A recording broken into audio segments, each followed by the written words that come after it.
Hello everybody, welcome back, I suppose. Is that going to pop up the thing that it needs to pop up? Probably not, because it's trying to do something else. Let's see if that fixed, there we go, that fixed it beautifully, lovely. Well, welcome into a lovely mid-afternoony type stream. We are only doing a little one today, just because I didn't stream yesterday after the World Cup, like I said I was going to do, and yeah, it was an emotional old day yesterday. It was a bit of a stressful, emotional old day, but there we go. We'll be fine. We are back with Ipswich. It's been a while. I have played this Chesterfield game off camera just so I could re-familiarise myself with the team. It went pretty well. I'm not against it. As a result, we've also been doing a bit of recruitment because it is the start of the transfer window. So we'll have a little look at who I've brought in, just so we're on the same sort of page. Make sure I've got the right day, year, etc. So David Anderson has come in to be a right winger for us / central midfielder. He's a Swede, hasn't played for us yet, of course. 18 caps for the Swedish national team. He's quick, he's tricky. He does a few things well. He's got some potential. 7.25 million doesn't feel like I've overspent there. We've brought in Riley McElvenny, who will go out on loan, but is going to be in and around our first team squad. He's come in for 825,000 from Brighton, just one to have a look at and develop. He's only 20, so there is time for him. We've brought in Will Bell for 9.75 million from Aston Villa to give us a new right back option. He's going to be on the bench for our first game today, but again, just one for us to develop, who feels like he's got something to offer, and hopefully we'll see that out of him. Under 21 international as well.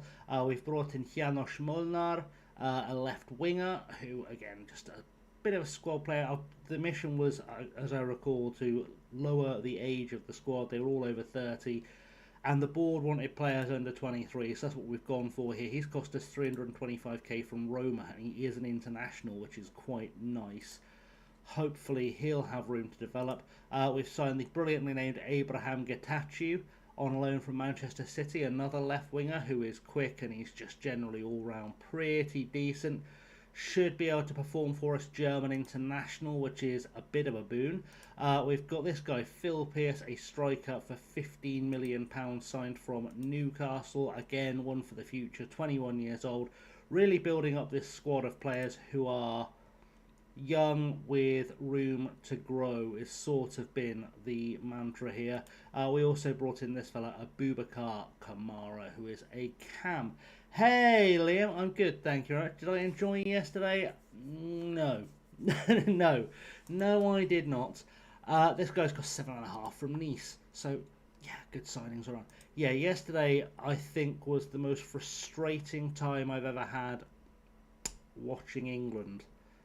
If I'm completely honest, I think a lot of mistakes were made during that game from a lot of different people. I don't feel good about it, and I think it's easy to talk about, especially now I've had a chance to sleep and calm down. I think it's easy to talk about all of the mistakes that were made, from the questionable idea to use an MLS referee who, if we're honest, hasn't been a great performer at the World Cup, in a game where the MLS's flagship player was there.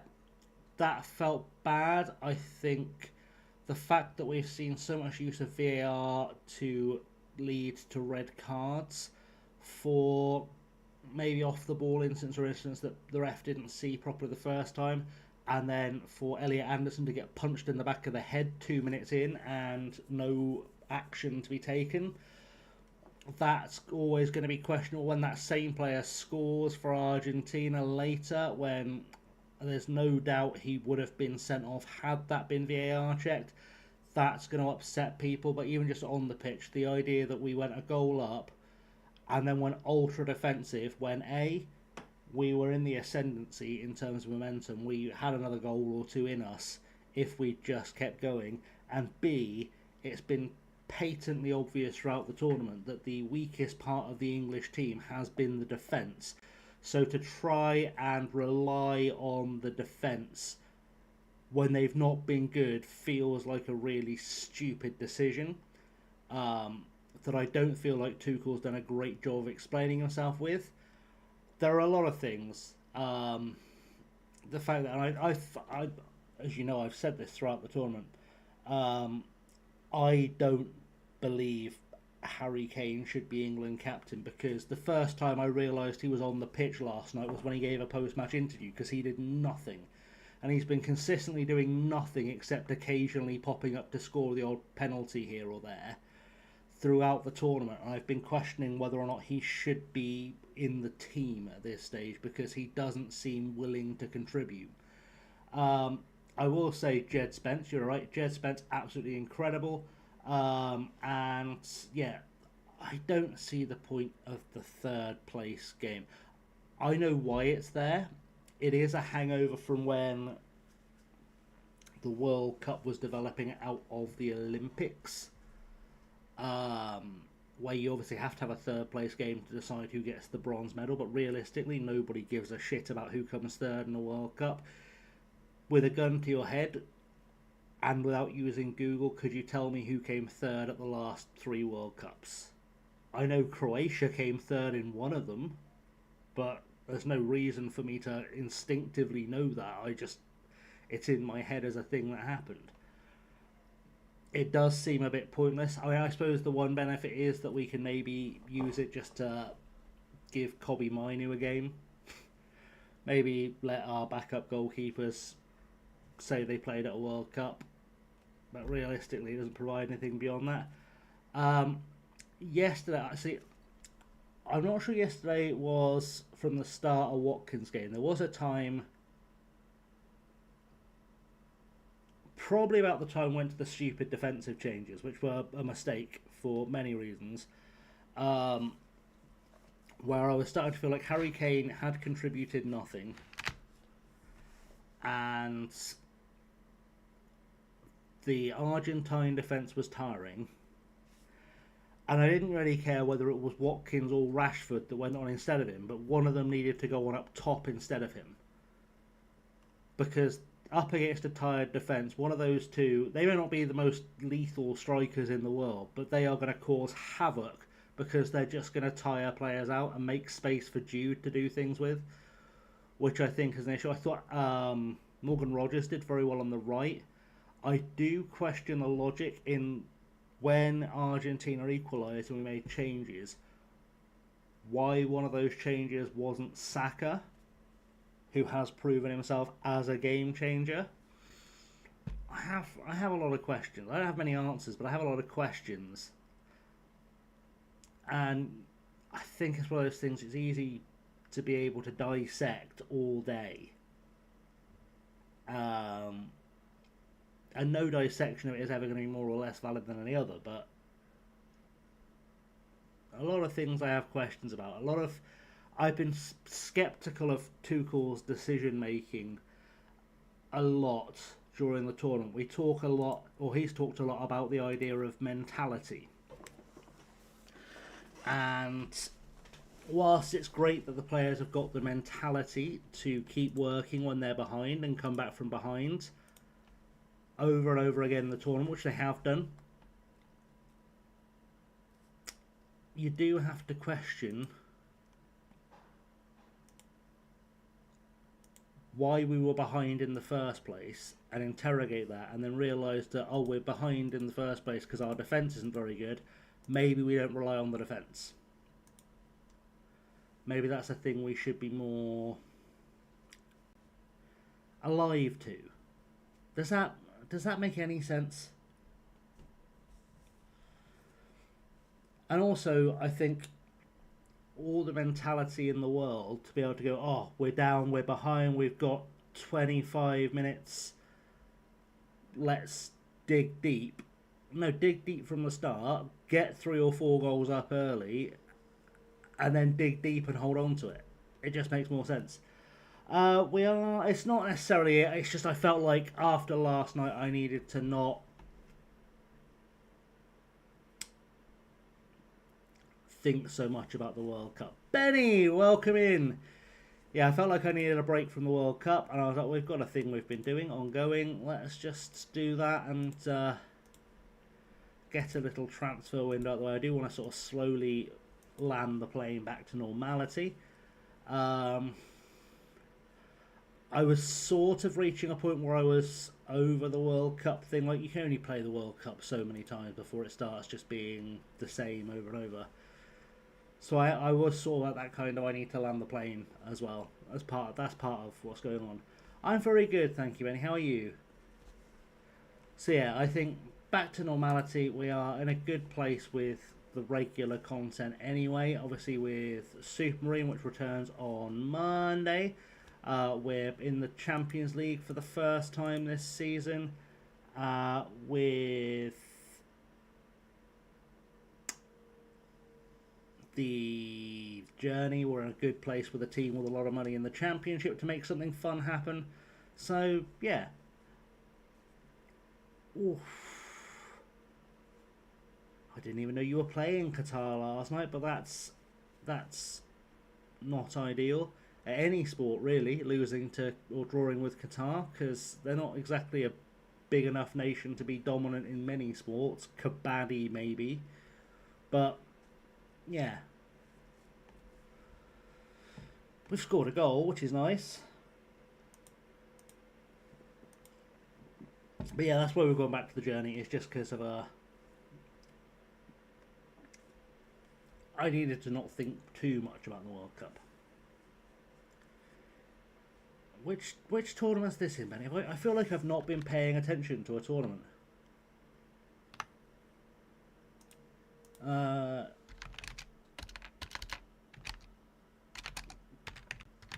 that I haven't had 1,000 things to think about, but, you know. Oh, the Gold Cup. What a weird time to be playing the Gold Cup.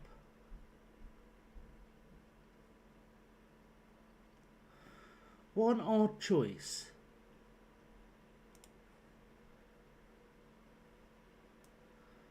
Like, genuinely quite an odd choice to that while the World Cup is still going on. Leaving aside the fact that why the fuck are Qatar in the CONCACAF Gold Cup, for which I'll always have a billion questions anyway.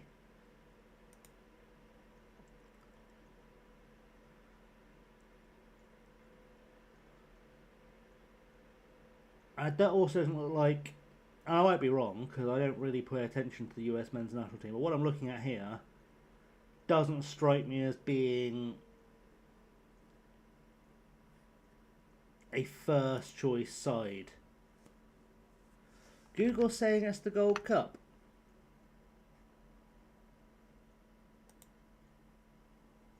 Oh, hang on. Hang on now. Why is it bringing up a game as the first choice on Google from 5 years ago? Excellent. That's useful. Let's ask Flash Score.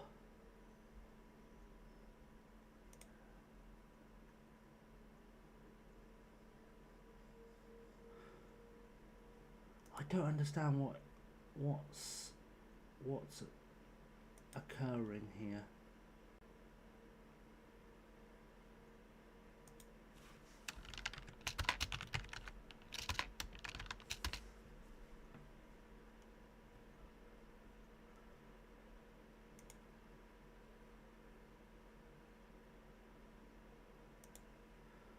Don't understand what's occurring with Google. It's not giving me information I want.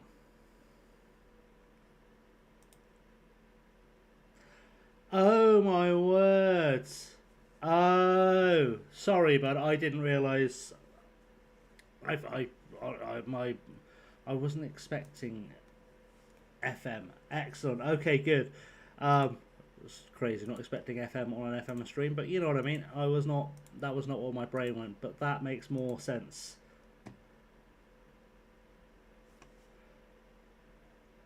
So you said you held on versus Qatar last night. 2-0 gave 2 points back, be 6 points clear of Japan. The third, 4 points we have Australia next. None of this was like a clue to it being FM.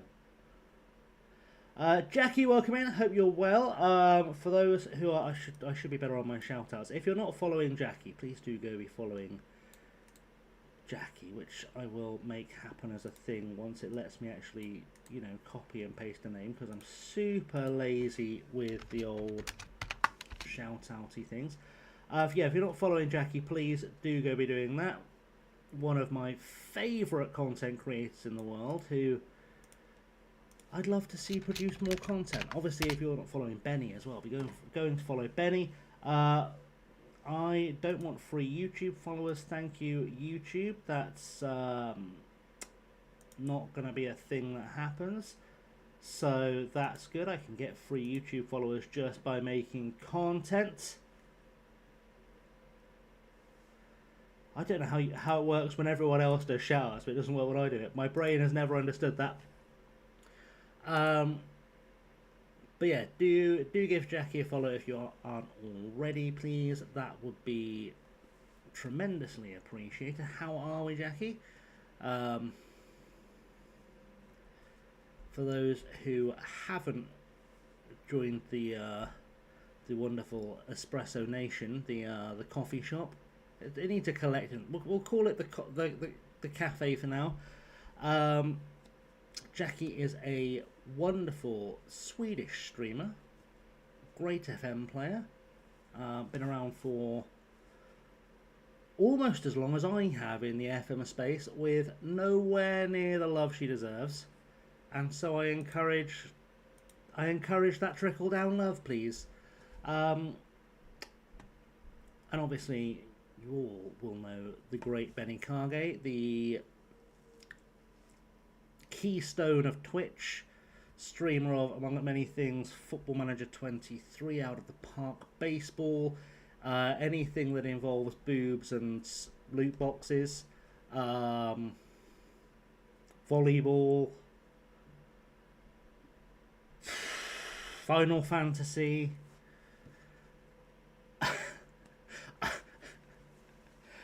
I do think of you as being the keystone of Twitch, Benny. You bring so many people together. Like, whenever I meet a new streamer, I always encourage them to go and see you and get to know you, because you're so good at, I should say, because it makes you sound less utility. You're so good at connecting people to new audiences. You're so good at selling what we do to audiences that may not have discovered us yet, and also, of course, just a great place to hang out.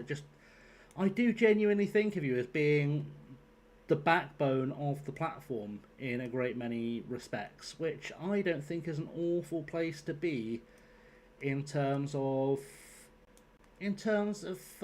reputation. Jackie's not had time to stream, full-time job, maybe possibly Saturday, hope for disease. McGeisley, fair. I'm glad to hear that the job is going well, keeping you out of. I think last time we spoke, you were saying you were just starting the new job. Was that a thing that I remember? I've been asleep since then. Saturday's the end of season 19, the longest save. For those who don't know Benny's the longest save, Benny is currently trying to win every trophy. Let's see if I get this right. Trying to win every trophy available at club level on Football Manager 23, except for those in Russia and Belarus, Super Cups, Charity Shields, All-Star Games, all that kind of incendiary nonsense. The Central American European Club Challenge, as well as, I think, is excluded. There's a spreadsheet somewhere that you'll see if you go into Benny's stream next time he's live, which I recommend you do, because if you can't have a good time with Benny, you're incapable of having a good time. And it's a great time, and last time I stopped in fully awake, we were in Argentina's Segunda División and with Hong Kong, I think. Be amazed if I've got that right. I'll be amazed if I've got all that information right from my head. Never played a save more than 12 seasons. Jesus, wow. See, but you never let it be said I don't pay attention. I don't understand. I still don't understand the poker chip thing properly, but I've been paying attention. My longest save ever. Oh, this feels like Confessions of an Addict. Mariners, welcome in. Confessions of an Addict. My longest save in FM. Thank you for doing the shout out, Benny. If you're not following Mariners, please do be doing that. Mariners is an incredibly gifted writer, very good streamer, very trusted across both the reading and writing sections and the FM sections of Twitch, among other things, other creative spaces. All round great human, incredibly gifted, and I do encourage a follow there if you aren't already doing so. My longest ever FM save, I think, went 50 plus seasons with Farsley Celtic on FM08. It was a real lesson in learning, stop, he's already dead. I'd already won the league about a dozen times in a row. There was really nothing left to achieve. Oh, beautiful Farsley Celtic. We love that. I love a pay-as-you-please model. I've mentioned this a few times. I'm currently in the process of discussions with Clapton Community Football Club to be the team we manage on FM27. And to do some stuff with them. And they have a very similar model. If you're not familiar with the club, I really do recommend looking them up. They are incredibly inclusive. Their list of... No, Clapton, as in East London, not Clapton, as in Essex, where Nigel Farage is about to get beaten by a bin. Clapton Community Football Club are a really interesting story of bringing together a community in East London that's very diverse, and they're very welcoming to everyone. So if you look on their website, at their tickets list, it's basically, it costs a tenner to get into a game. You can become a member for £12 a year, and members get into games for free. So you don't really get a season ticket, you just become a member, which I am, despite living nowhere near them. I just want to support the cause. But their list of concessions is anyone. If you're on benefits, if you're an asylum seeker, if you are under 15, over 60, served in the forces, or if you're like blue light or anything of that nature. I am live on YouTube, but I don't see anything in the YouTube chat. I did just... What's the thing? Let's have a little look. Just to see what's occurring over there.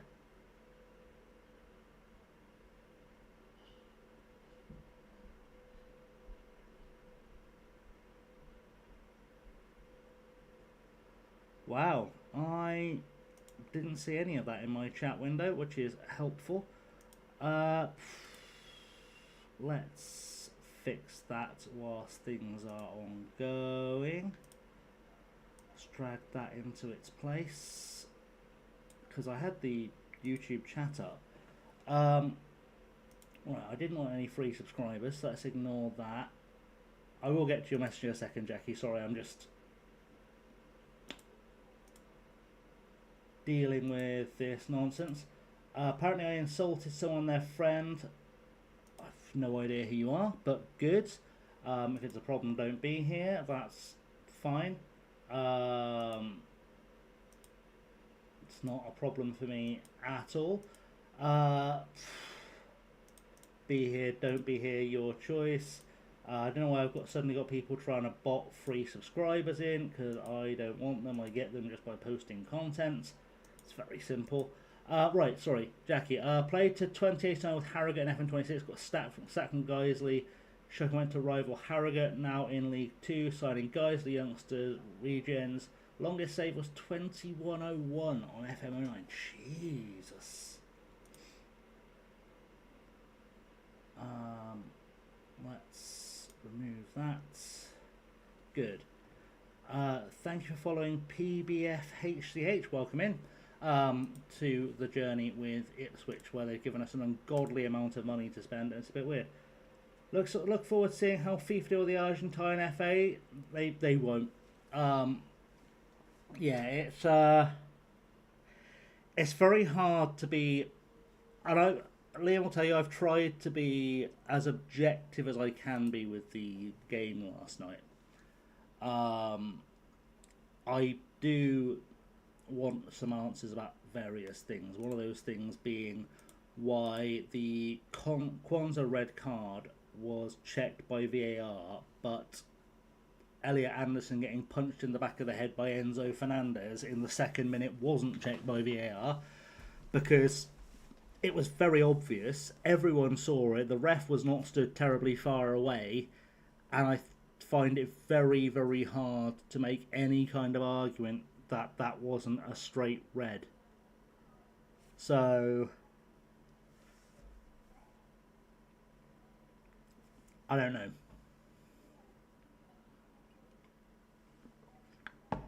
But also the banner about the Malvinas was just a disgrace, to be honest. If we're all being completely honest, it was just a bit of a disgrace. Like, there's never any need for that. And yeah, it's just so wildly unnecessary. Yeah, I was disappointed in Messi last night, and not based on his footballing, but based on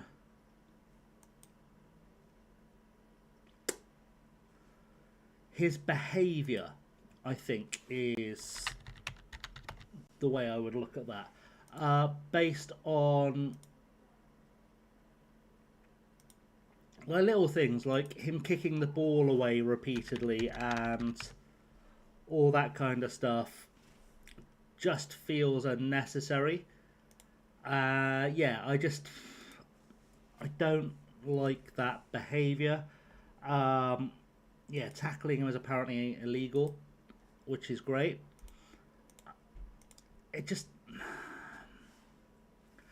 I think when you're in a situation like FIFA are... Wow, that was fun. When you're in a position like FIFA are, where people are already saying this World Cup feels like the fix is in, I would be going above and beyond to make sure no one can make those accusations, and I wouldn't be allowing for anything that aroused suspicion, because last night has just kind of added to those accusations a little bit, really. Well, someone's really trying to get themselves banned. That's that taken care of.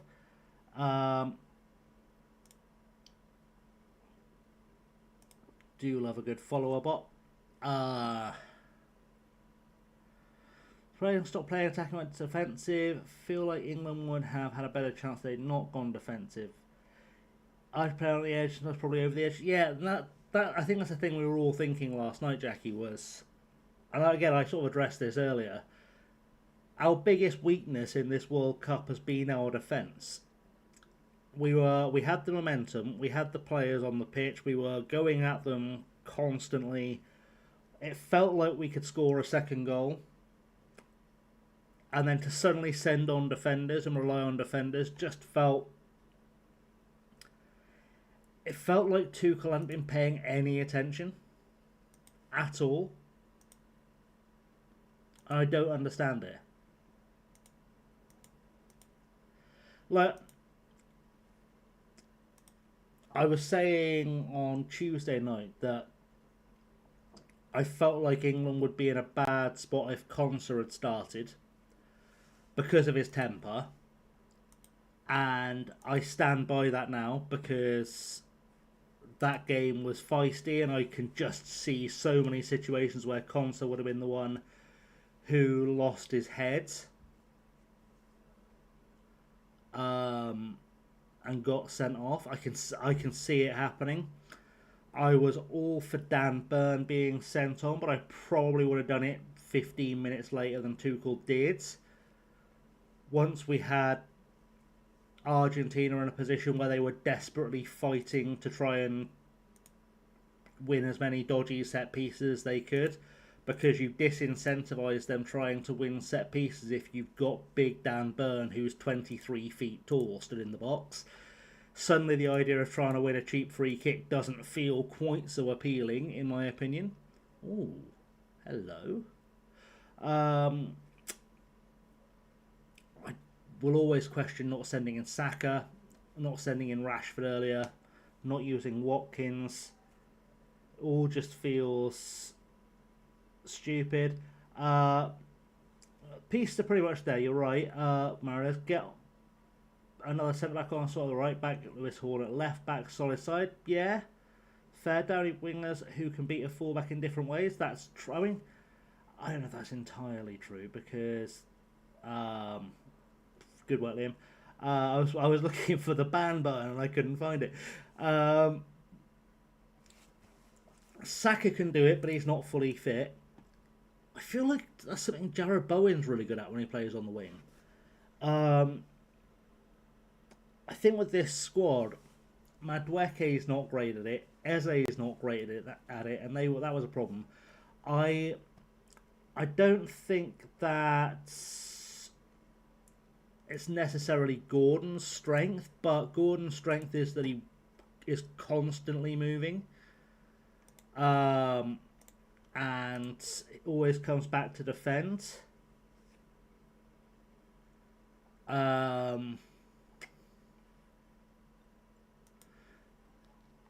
Yeah, but we do need more tricky wingers, and I don't know. Aside from Bowen, I don't know anyone I would have necessarily considered for it. It's funny how it's 18 or 19 fouls in the first half. He had a minimum of 3 minutes. Oh, don't. I was watching it in Jackmate's stream. I was watching his watch along, and we were cracking jokes about how it was just because the Argentina team are 50 years old as an average age, and they probably couldn't go more than 3 more minutes, so they had to hold back. Yeah, the bots are developing. I think they were following before, but we were just so quick on them because we were used to trollage that we didn't think about it. Jack says almost like they did not have confidence they were good, that they're so good offensive players. Pickford were also weak. To be fair, I thought Pickford was outstanding last night. I'll be honest. I thought Pickford was at one thing Pickford's good at that keeps him in the squad. I'm never going to say that Pickford's a world-class goalkeeper. Pickford's a very, very good goalkeeper who is good with the ball at his feet, and his reflexes are incredible. His reaction saves are spectacular. His positioning isn't great when it's not close quarters. If you watch an England game and you've sort of got Pickford in the corner of your eye and the ball's in midfield, you do see him start to drift into positions where if he does catch the corner of your eye where he is, you just start thinking, shit, go back towards the white lines. But in terms of like alternatives, we really don't have one. Like, he keeps his head in big situations and he'll come out with big moments where he'll make those big reaction stops. And that's all I really want from a goalkeeper at a World Cup. And the trouble is that while we do need a world-class goalkeeper, we don't have one. There isn't a goalkeeper anywhere near Pickford in terms of quality. There really isn't. I mean, someone feel free to correct me if I'm wrong, but like if you look at the options we've got as alternatives, Henderson's never going to be world class. Johnston's never going to be world class. Nick Pope is going to be retiring in the next few years and was never as good as Pickford to begin with. And then beyond that, what if we've got the lad that was at Coventry last year, Rushworth. He's 29 and never really shown any interest or any signs of becoming world class. You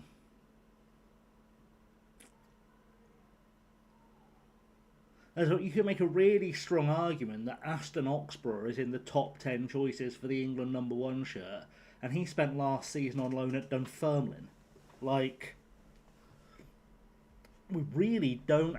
Goalkeeper is our weakest position in terms of depth. I mean, we could sit here and argue the toss all day about which 2 or 3 right backs you would take in an England squad to a World Cup. And we'd all come up with probably 3 different names because we've got 9 guys that could go. We've probably got 5 left backs we could argue the toss over. We've probably got a dozen centre halves we could argue the toss over. Same in central midfield. I've never known a generation where we've had so many good central midfielders, and yet somehow we didn't take enough to the World Cup. We've got a lot of very good attacking midfielders. We've got a lot of out-and-out wingers who aren't able to cut inside. And then we've got a lack of depth at striker. And it's really an issue. But goalkeeper is our weakest position in terms of depth. Like once Jordan Pickford retires, we are in trouble in goal. I cannot think of a goalkeeper under the age of 25 who is English that I would want anywhere near an England squad. And that's never happened in my lifetime. Like, you bear in mind, like, and I will get to the to Mariners in a second. Pickford's 32, 33. Let's have a look. Let's ask the Google machine.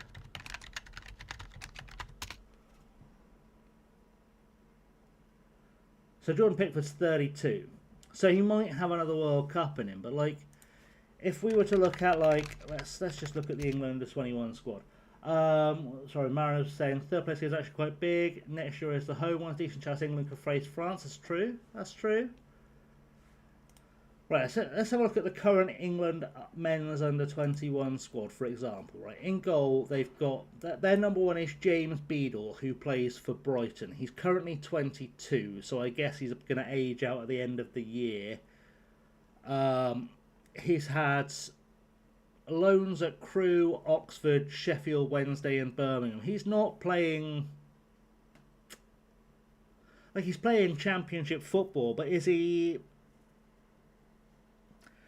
I think if he's not playing Premier League football next year, he's probably not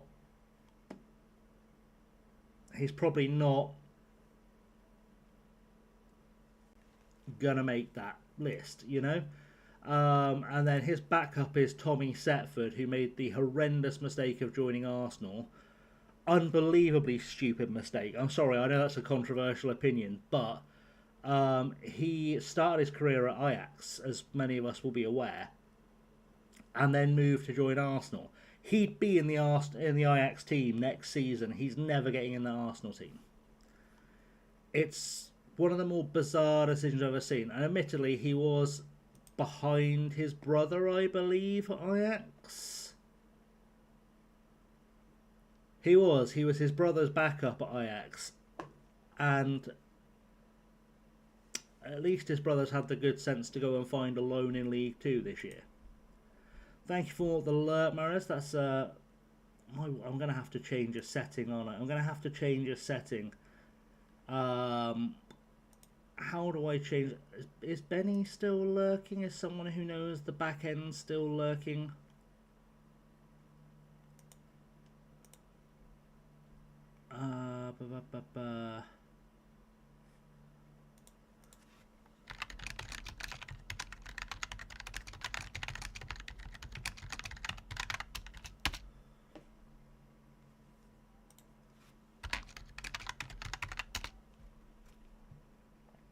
Sorry, bear with. I'm trying to work out how I can.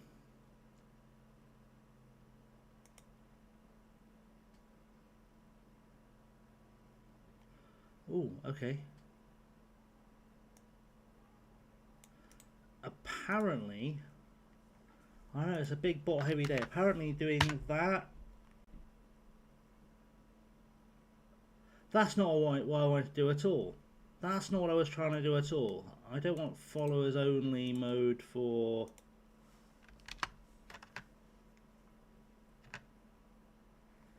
Hang on now. Stream dashboard, stream manager, gear icon, chat settings, bottom of the chat panel.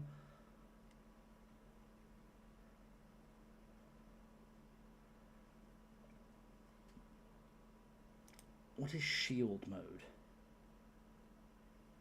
That sounds like it should do something useful, but it probably doesn't because it's Twitch.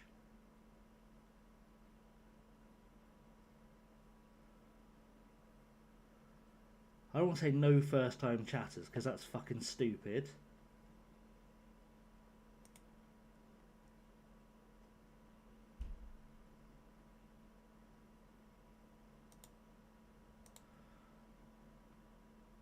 Right, I think that'll fix it. So I've, just so those modding know, I've just changed the settings so that people without a verified email have to have accounts older than a week. Which won't affect anyone in here, but the bots won't be doing that. So I'm hoping that fixes that issue. This goalkeeper, I'm trying to decide, whilst doing everything else, I was trying to decide if he's the guy we're relying on. So, Noel Balloch is about to leave because Subatomic Surfer, welcome in. I'm good, thank you. How are you? Welcome in. I hope you're doing beautifully. So I was just trying to do some madness on the back end. Yeah, sorry, we were just having absolute raft of bots coming into chat. It was amazing. We've had more bots riding in than there were people on the lifeboats in the Titanic. It was mental.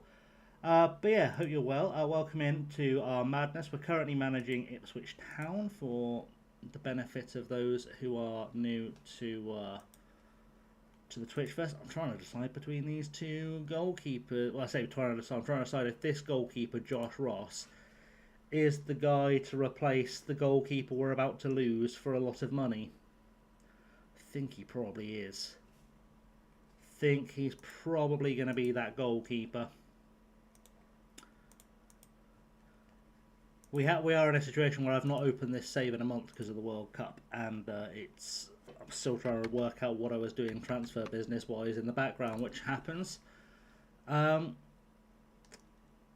feel like I know your name, Subatomic Surfer. I don't know why. Were you a streamer at some stage? Do I remember you streaming like 2 or 3 years ago?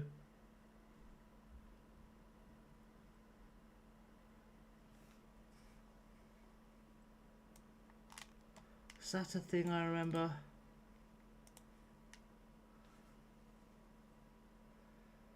Oh, fair enough. Just feel like I know the name. What do I think makes a good goalkeeper? All right, so let me pull up a goalkeeper. Let's pull up a goalkeeper. So let's have a look at our first choice here. Our soon to depart one, Noel Balloch. So I quite like goalkeepers to have really strong reflexes and positioning, Aerial reach, jumping reach, and height is really important to me. So is agility. I also like rushing out. I like this number to be as low as possible, ideally, because I find in the match engine, if you've got a goalkeeper with like 15 rushing out, he's suddenly trying to play defensive midfield when the ball's in his box. It's just a mechanic that doesn't work very well. I like low eccentricity too, because the goalkeeper, your job is to stop the ball going in the net. I don't want you pulling clown faces. I don't need that. That's unnecessary. Just keep the ball out of my net. Communication is good, especially because I usually have quite a young side, so I want a goalkeeper who can command the box and communicate. That helps. Like, in many ways, as much as like one or two of these things could be a couple of points higher, this guy is the prototypical goalkeeper I would normally sign. So it's very close to the kind of goalkeeper I would normally sign. I do like a leader in goal if I can get one. Vision is underrated in a goalkeeper as well. Because, especially if it's combined with users long throw to start counter-attacks, their ability to get the ball, see the guy on the run who's got space and find him, absolutely invaluable in a counter-attack. Absolutely invaluable. It's one of the best combinations in the game. The only reason I'm looking at selling this guy is because I'm being offered 19.5 million quid for him in the Championship, and I can replace him with someone younger I can develop.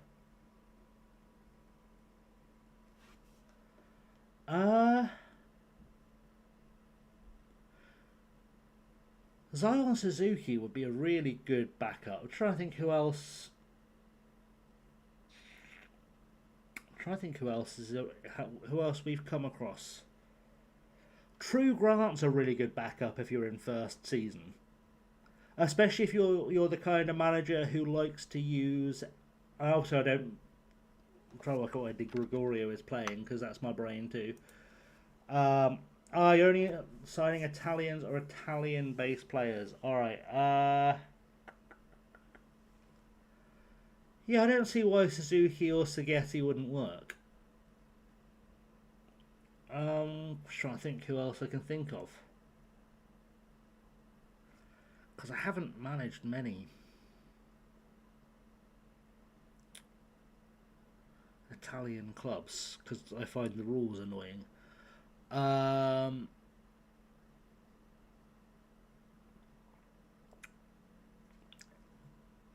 Ghiazzo links will work, yeah. Ghiazzo links will work, yep. I'm just thinking. This is a really left field suggestion, and obviously it depends on what leagues you've got loaded and how flexible you are with the definition of Italian. There is, I can't remember his name, there is a San Marinese goalkeeper who's 22, who for reasons unknown seems to RNG in quite often with ridiculous potential. But I cannot remember his name. He should be in the national squad.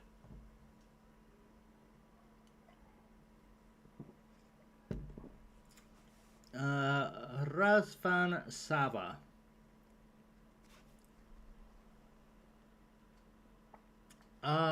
What style of... Are you looking for a goalkeeper who's just a goalkeeper? Are you looking for a goalkeeper... Fair enough. Are you looking for a goalkeeper just a goalkeeper? Are you looking for a goalkeeper who can start moves for you? What's your ideal? Like, this guy's a decent backup, but if your team plays out from the back, I don't think he'd be the guy I'd want. Unless you've got time and energy to put into teaching him passing. At which point, I think you'd be fine. Like, this guy... If you were to take this guy and focus all his individual training on his passing and his vision, we'll do fine as a backup. I just like to get those passing and vision attributes maybe 2 points higher. Yeah, it's fine. It's one of those things where the last thing you want with a ball playing goalkeeper is to be up against a high press and for his passing not to be above average. You know, like I can see this goalkeeper being really good as a backup 90% of the time, but he's also going to be the guy that will give the ball away to a pressing attacker every 10-15 appearances. But like I said, if you just get him in on a training program that works on his passing, I think you might actually have a really solid backup there. It's also one of those underrated or underacknowledged, I'm trying to think of the right term. It's one of those less talked about. It's one of those less talked about things in the game. So if you have a player, I'm gonna tangent with purpose. Bear with me. So we talk about people talk about training quite a lot, and I need to do a training video for 27. All these things affects how your team will play in this next match. Think of them as like, you know how sometimes you get like buff bonuses in RPG games. So for example, this training plan that we've got next week, going into this game here, the Oxford game, we're going to be a lot more physical. That's not worked brilliantly at all. They're now verifying their accounts, the bots. Interesting. We're going to be more physical. We're going to have we're going to focus more on possession. Our set pieces will be slightly better. We'll attack slightly slower. We'll play from the back more.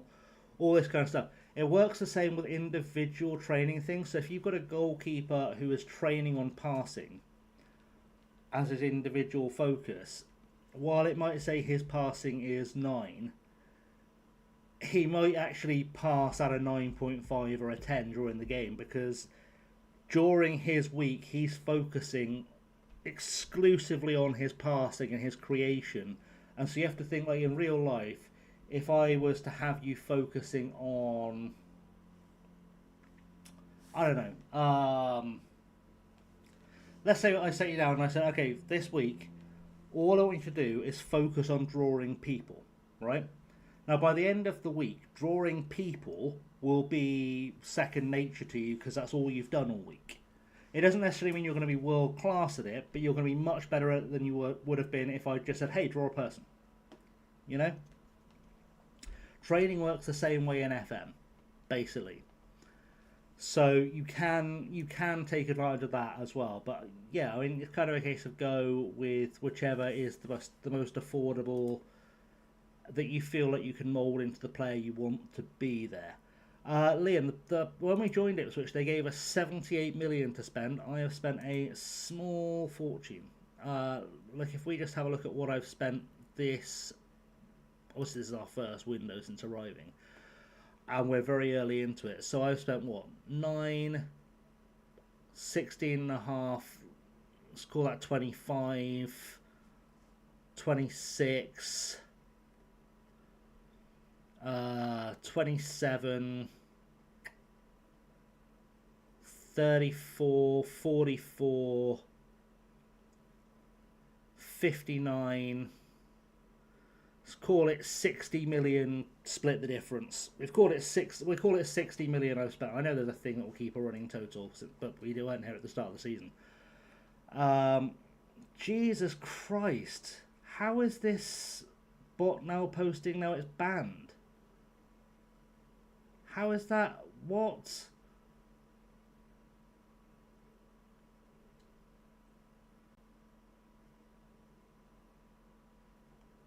I need to have a chat with Benny or Hindo to figure out how I stop that, because that doesn't make any sense. It shouldn't be allowed to post that at all. Yeah, that was a full novel. Sorry, I apologise to people who can't see the mod view chat, but we've got bots posting entire novels in chat now. Which doesn't make my job any easier. But yeah, so if we've spent 60 odd million quid, we've still got 15 to spend. I've been quite cautious with it.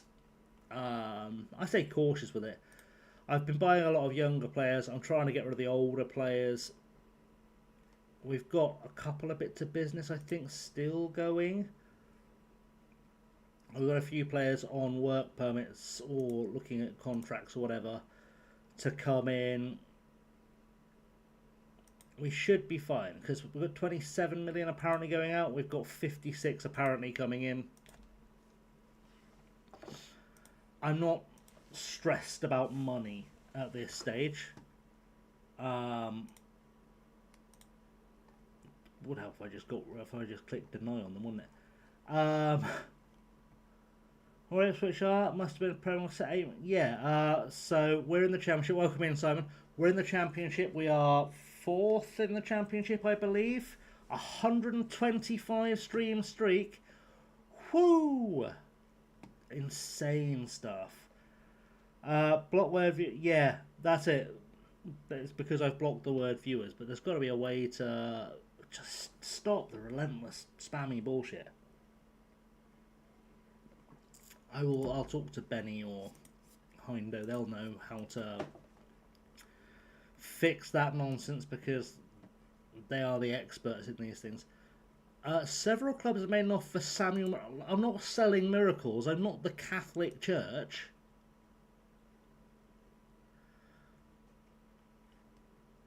Like, he's a very good footballer. He's not world class, granted. But he's a good footballer. He's fine. He's playing well.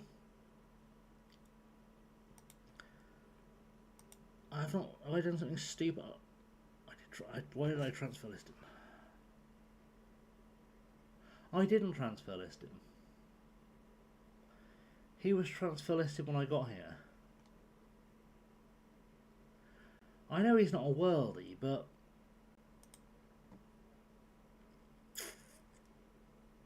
he is our best midfielder. There's no one looking out there going, oh, Jesus fucking Christ.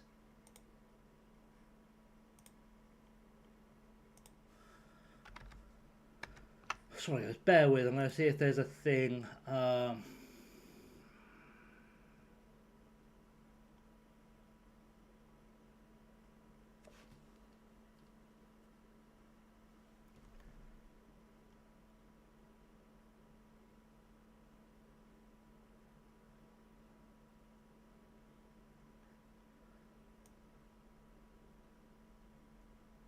Yeah, I don't understand. I don't understand why that's happening. Oh, it's because it's not on followers only chat. Let's just go to 10 minutes. We'll go to followers only chat for 10 minutes. That should be fine. I thought I'd turned follow mode on. I don't know. Hopefully that'll fix that problem for now. Yeah, what was I saying? Midfielders need to find. Yeah, I don't think I want to sell Samuel Miracle. I think selling Samuel Miracle would be a mistake, is what I was trying to say. I think we'll just reject all offers for him. At least until we're in a position where we can find an improvement. Because there are players I'm fully willing to sell. Like, I don't really have a huge problem with like selling this fella if it comes down to it. I don't have a problem selling Jalil Testa because he's over 30. Yeah, hopefully. I have a problem with selling this guy because he's 33. It's time to move him out the way for younger players to come through. We're in quite Llama territory with this stream. We've not played it. We have played our football, but we've not done much. Right, let's. Why do you want to join Millwall?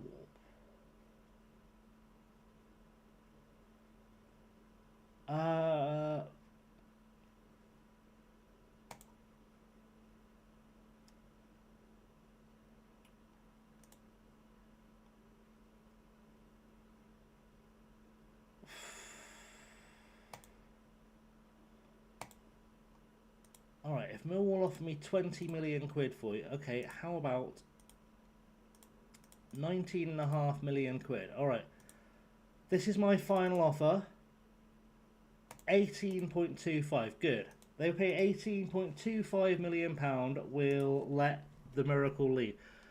Millwall, by the way, keep coming in. I know we were with Millwall last. They've been coming in left, right, and centre for our players. So, like, if we look at the players who have outed or have yeeted themselves, I've had so many bids from Millwall for players. I don't understand it. Now, don't get me wrong. Old Miracle would massively improve the Millwall squad. He would, but see, Josh Thomas is another one. Millwall are rock bottom of the Premier League with no hope of not being. I know that because I put this team together. I mean, since we left, which was a while ago, I think. No, that's not how that works. Let's go back to that screen. Since we left, what? There? Was it there we left? Think I'd know. No, it's before that. Before that. Forest? Were we still in charge of this Liverpool game? We were. I'm impressed that I remembered it was roughly that time. It's wild. Yes, that Forest game was our last game in charge. They're not exactly turning the boat around. Like, it wasn't just me. That team just wasn't strong enough. We were lucky to get promoted. We shouldn't have got promoted. And spending all the money in the world's not going to keep them up. Right, we'll bring in this guy. That should be nice. We will... sure. I do like this guy, Tony Dietrich. 18 pace, 16 acceleration on a winger. Done. Surplus to requirements at Bayern München.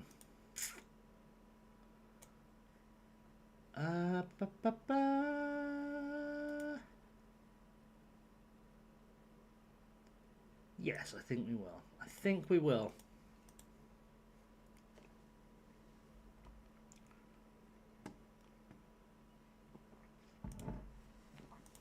Just to have the extra bodies. Right.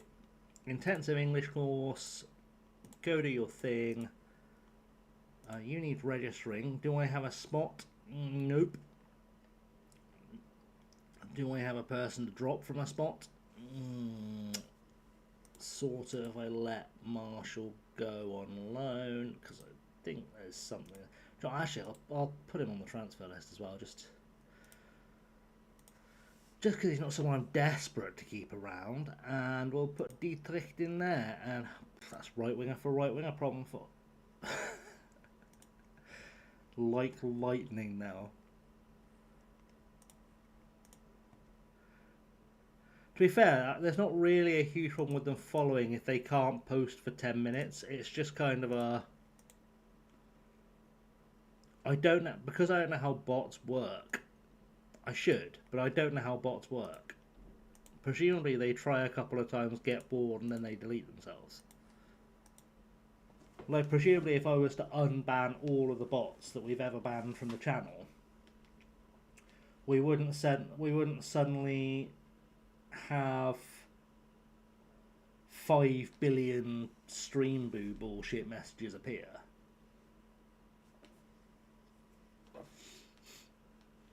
I'm not 100% sure, and by no means am I an expert, but I sense they aren't left to run forever.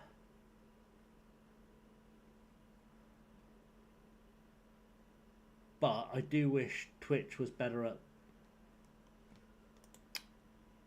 handling that. Oh, he doesn't need registering, interestingly. Excellent. Lots of people offering this guy contracts. I'm not going to fight too hard to keep him, I'll be honest. He's good. He's just older. He's just a bit too old for what I need in this team right now.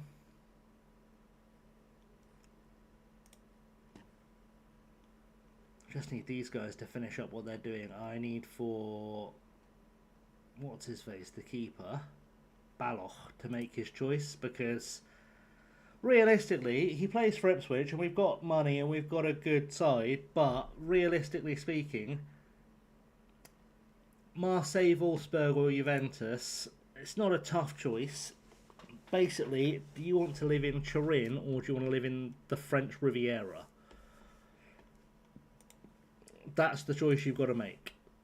I would choose the French Riviera,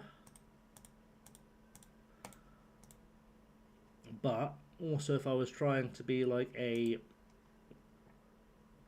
super successful footballer, I'd probably go and play for Juventus. Hoping he makes his choice reasonably quickly. Now that we have his replacement in situ. Of course, now we all know my luck, and what will happen is, in fact, that he'll decide he doesn't want to join any of them now I've signed a replacement for him. Well, that's how that'll actually go. Whereas if I hadn't signed a replacement for him, what would have happened was he'd have gone, and then I'd never have found a replacement.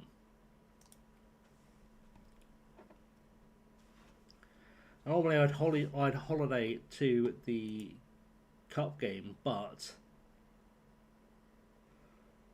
I am aware that I'm going to have some players that I might need to delay or shufty money around for to come in, and we'll just keep focused on focusing.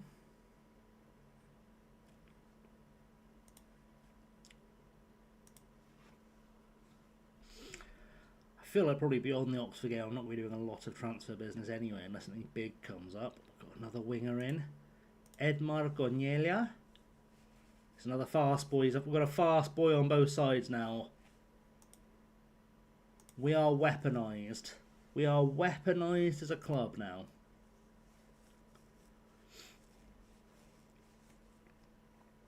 It is just a case of getting rid of all the older players.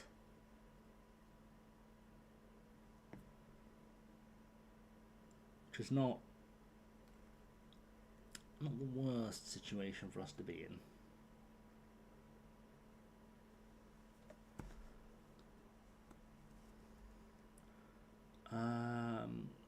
See, this is what I meant by we're going to have to delay some players. I really do need Grant Wallace because I don't currently have a first choice right back. I don't think he is the first choice right back. I just don't see who is yet. Right, Goniela, you are a left winger. I feel like if we drop Dedico and send in Goniela. Still a couple of older players I need to move on, but we're not panic stations yet.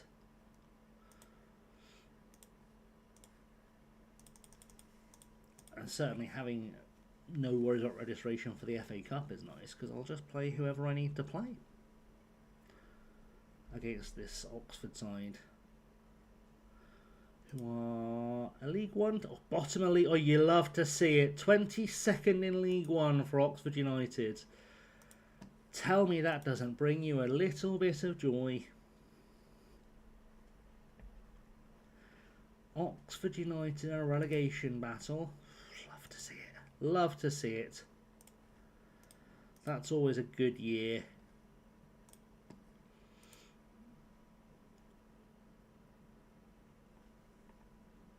Always a good year.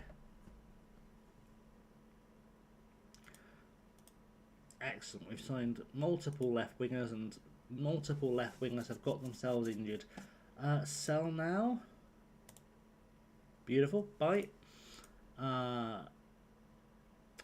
Excellent. Okay, so they're both out for a couple of weeks. Good. Good.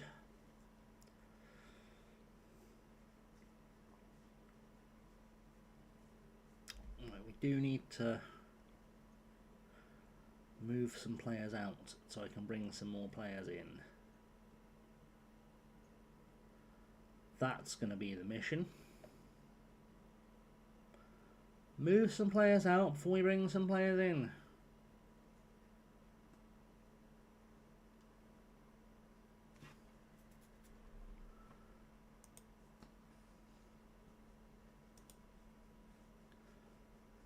Right, Miguel Mestrino. I don't want to sell this guy because he's really... I thought I'd set him to reject all offers. Reject all offers. And I'll show you for why. Big potential. Looks like a quality player.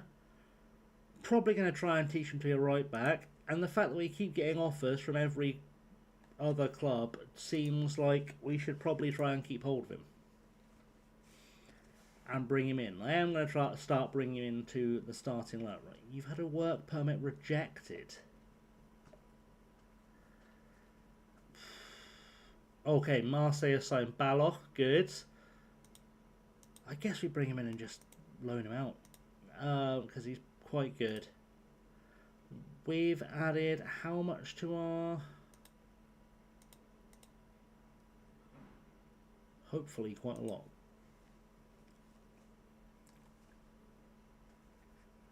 Hopefully quite a lot to our transfer budget with that.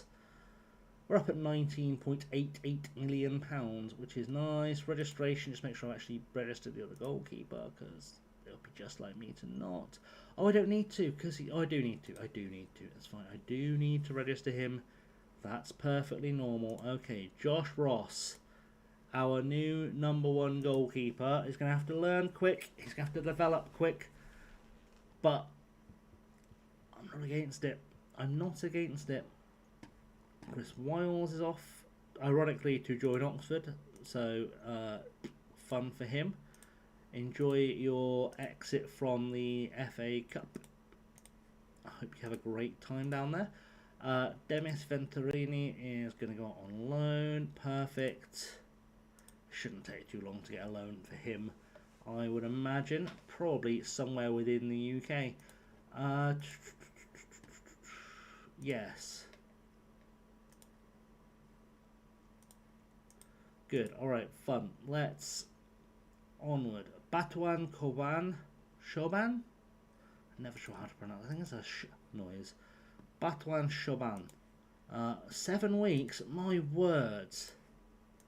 So good job you're for sale. This is our other goalkeeper, Oscar Blackburn, gone.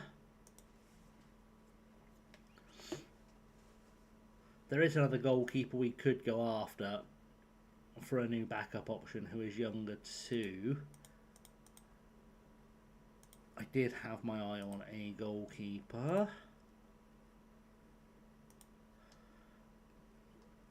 Under 23, but ideally I want someone under 21, don't I? Ideally.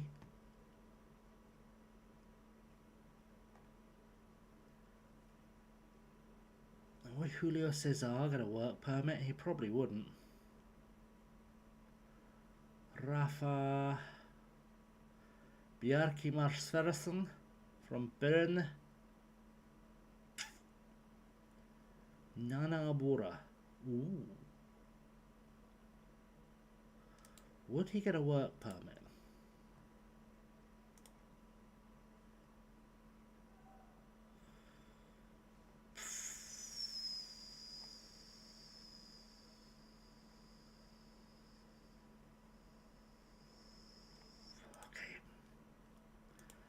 Back to the drawing board on the goalkeeper sitch. Why are we not? There we go.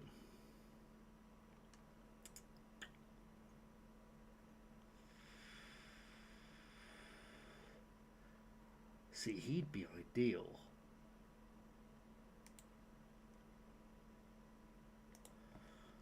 What's the deal with him?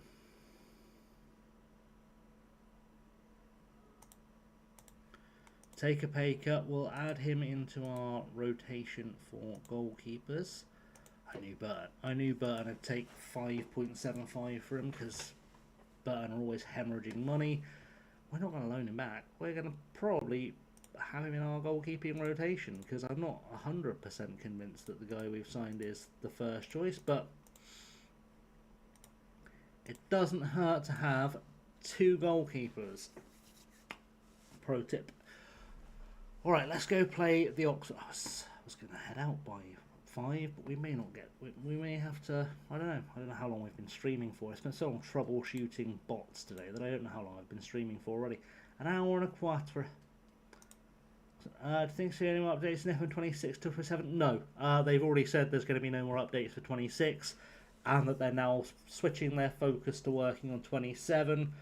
And they said they expect to have news about 27 in the near future. They've Sports Interactive has got a new community manager. I'm really actually quite encouraged. Right, let me see if I can find the thing. Let me see if I can find the post.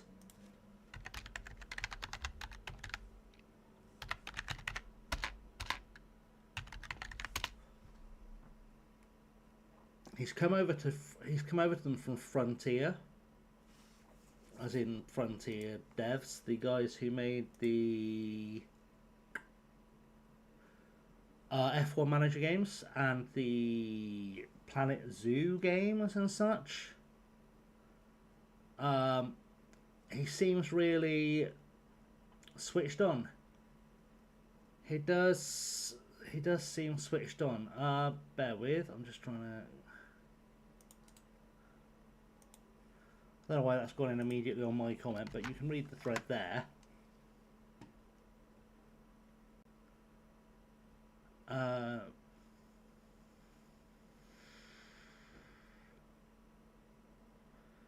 He is slowly catching up on all the responding, I think.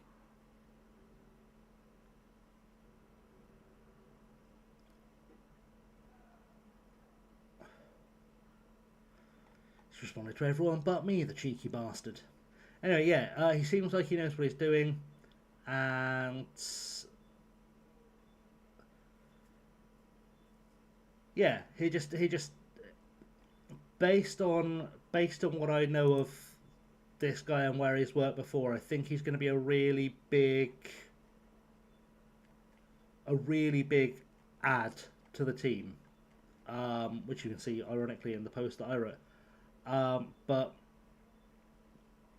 yes, I think he's going to be a really top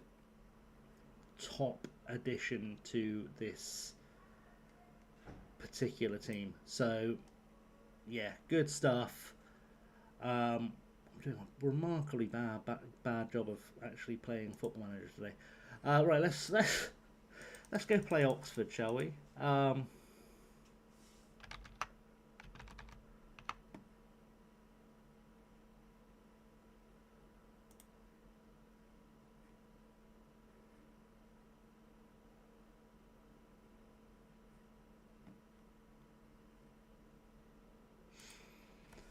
Let's go play Oxford. Let's focus on managing football managing.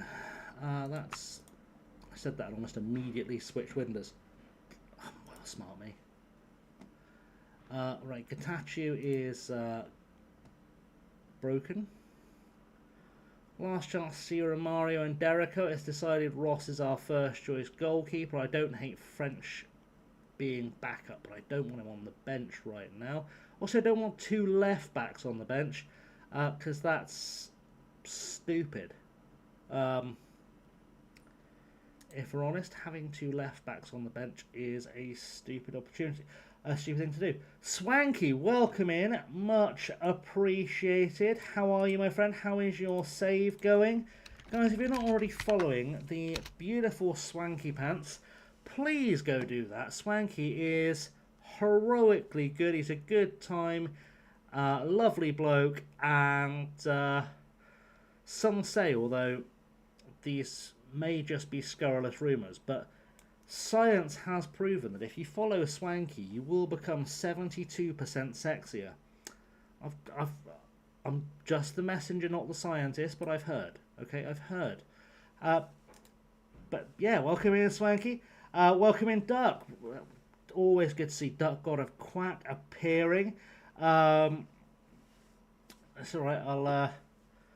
I'll send you a PayPal request later. You know how it goes. Always be businessing. No, welcome here, Psyche. It's always lovely to see you. How was the stream? How was the save? Big love as always. Yeah, we're having a fun time with an ungodly amount of money to spend, to the point where it's almost become difficult trying to spend it well. For those who are new, who haven't been, love you too, man. It's all good. Raiding and running is all good. Yeah, for those who haven't been following what we've been doing here, we're on a journey. We're in season, let's say 20 something. We're a long way in. What is the exact year? 44. So we're in season 18. We're a long way in. 18? 19? 19 maybe. We're a long way in. We've just dropped down from managing Millwall in the Premier League. See you later, Swanky. We've just dropped down from managing Millwall in the Premier League to take over at Ipswich about a month or two in game before this. And you might think, why would you drop down from a team you've got promoted to the Premier League back to the Championship? It's because Ipswich have had a tycoon takeover. They've just been relegated from the Premier League. They actually had a stronger team than we arrived, than the Millwall team in the Premier League that we left, and £78 million of transfer budget in the Championship, which is disgusting. And I've been trying to spend it, and I'll be honest, it's been hard. It's been almost like decision paralysis. I'm also going to stick Bardi in there. Try out the new boy. We're about to play Oxford in the FA Cup third round, and they are currently 22nd in League One. Yeah, you rarely see a tycoon takeover, and frankly, we were on a hiding to nothing in the Premier League. So for both context and catch-up, the Millwall team we got promoted to the Premier League, we squeaked into the playoffs on the last day of the season, and just because we were on form, we managed to win the whole thing. We won the playoffs and got promoted that way, but our team was nowhere near good enough to be in the Premier League. It wasn't really even good enough to be fighting for the playoffs. It was just luck above all else. I've managed Smithyman. He was with us at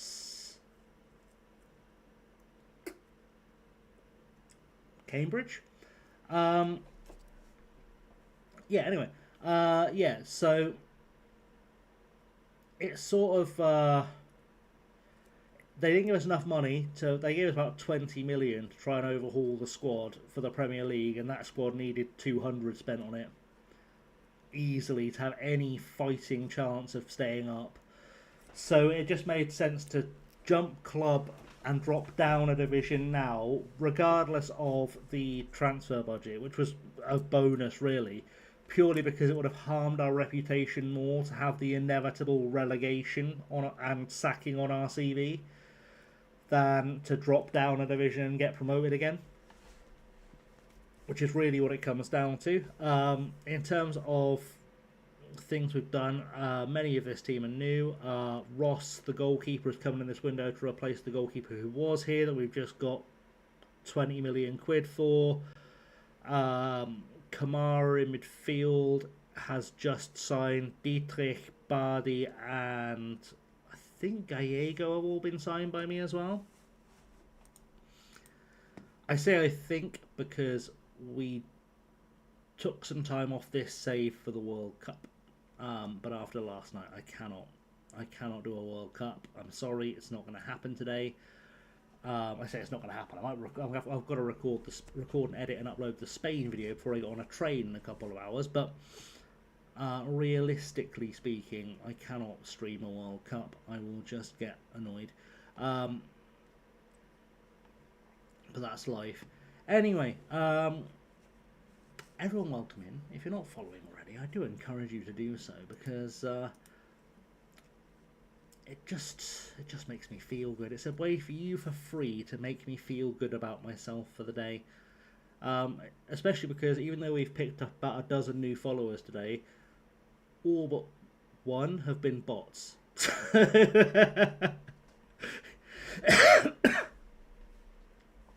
Like, we hit a follower milestone, but it was just because it was raining bots.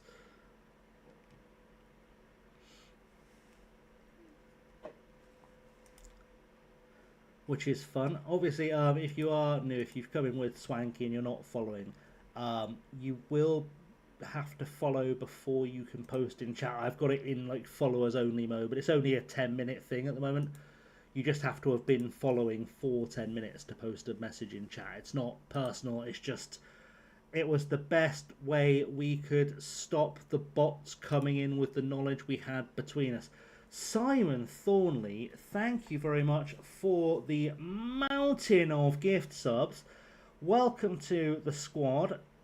Liam, who was already in the squad, of course. Pat Witts, the finest of human beings. Scheme, also among the elite tier of people. Robbo, who I don't think I know terribly well, but Duck we do know. So that's 5 excellently distributed gift subs from the gift sub gods / of course Simon, the originator of the gift sub, but you know what I mean. The RNG of gift sub has chosen well based on Simon's incredible and always much appreciated generosity, which is always lovely to see. And it's also got Liam's full complement of badges back, which is also lovely to see.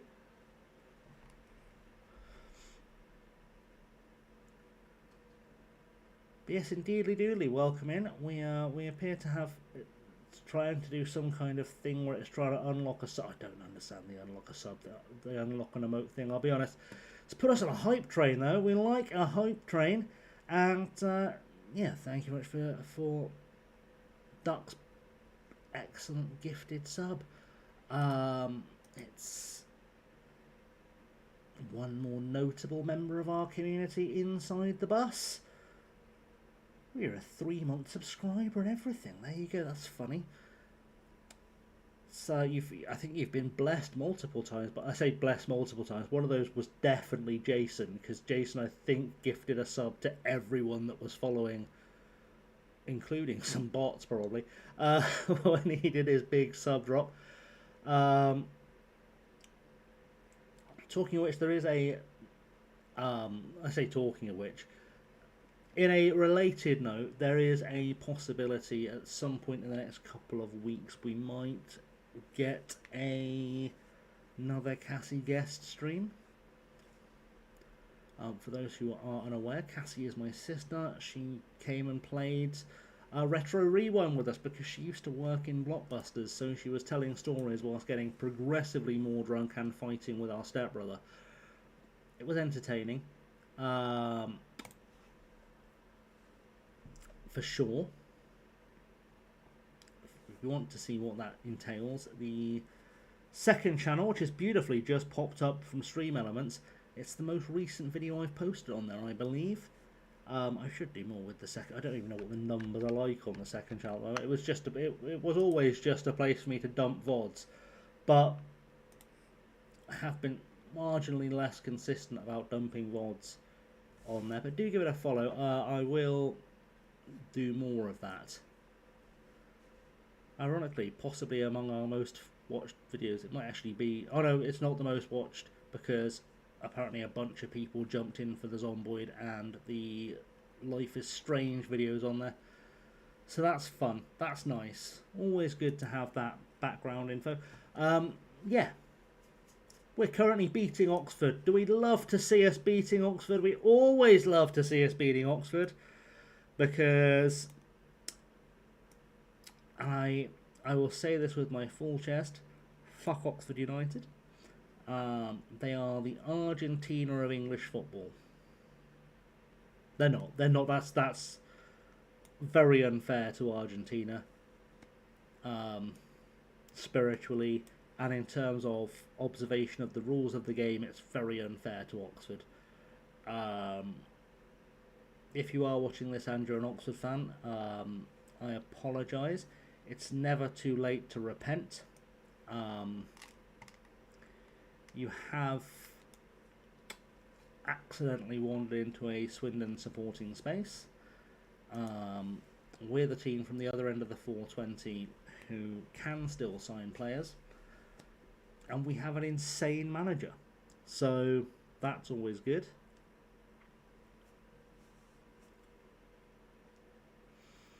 But yeah, they are under a transfer embargo. Not entirely sure of the why behind that. I think it's FFP or whatever they call it now. I think it's because their budgets, because they've just come down from the championship, showed them as potentially spending more money than they're allowed to in League One. But I don't know the. Oh my word, we've got a giggling raccoon. That's very channel appropriate, isn't it? We like that. That's a channel appropriate giggling raccoon emote.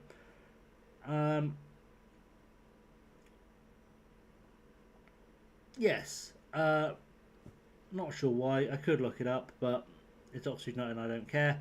But I think the reason is FFP or PLS or PFS or DFS or who the fuck knows. Basically, they spent too much money. Or they were going to spend too much money and they've got to get rid of some players or something. I'm sure it'll be fine. I'm sure the God-intended relegation from League One will happen either way. And then they can go back into the National League and I'll never have to think about them again. Except if I decide to stand outside their new ground that's being built in an area where no one wants a ground to be built. Reading them the story of Icarus.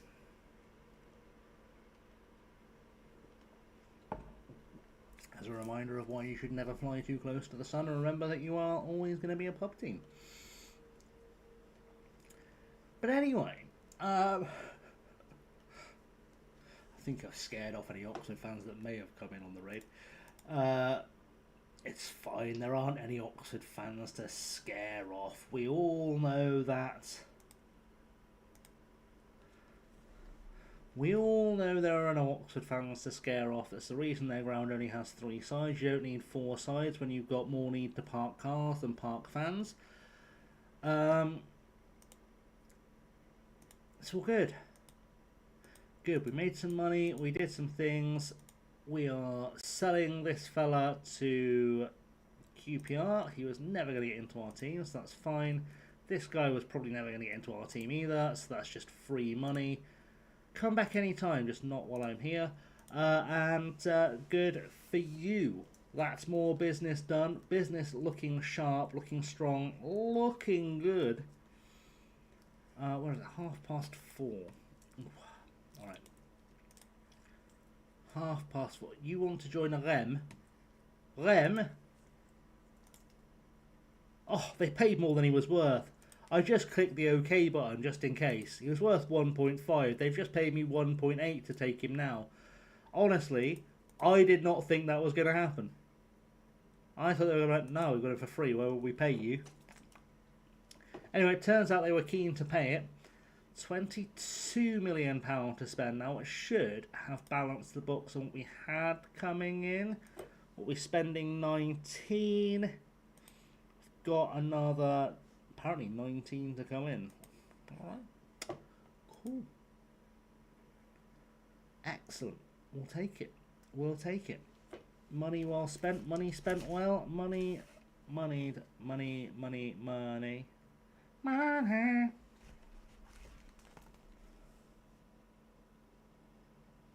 just noticed a notification from my bank pop up, and that's never an ideal situation. What is fundamentally not pointless is... I love it when it just opens a YouTube video. Oh, it's just them trying to do a thing. Trying to refer a friend for an extra £20. Anyone? Oh, extra £70. Anyone need a new bank account? Anyone in the market for a new bank account? I may as well ask, because I think it just wants me to send a QR code. I could just hold it up on screen if you want a Revolut account. I'm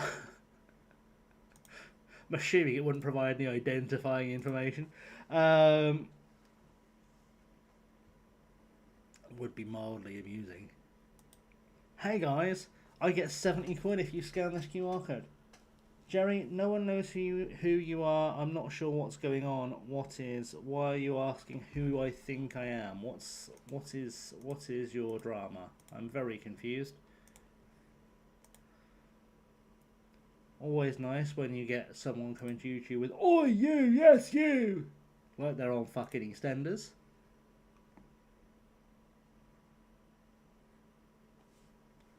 You know, just a thought.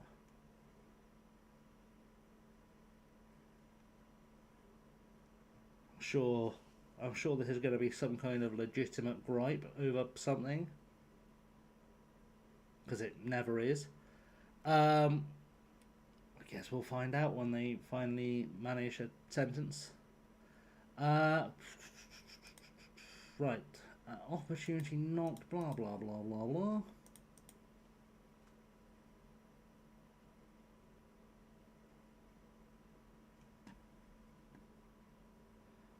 I made a joke about you and Harry Ice Cream. Who the fuck is Harry Ice Cream?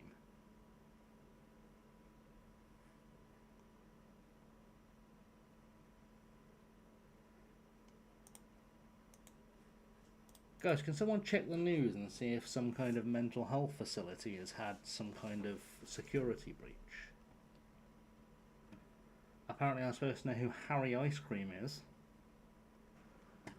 Sounds like the world's least threatening London gangster.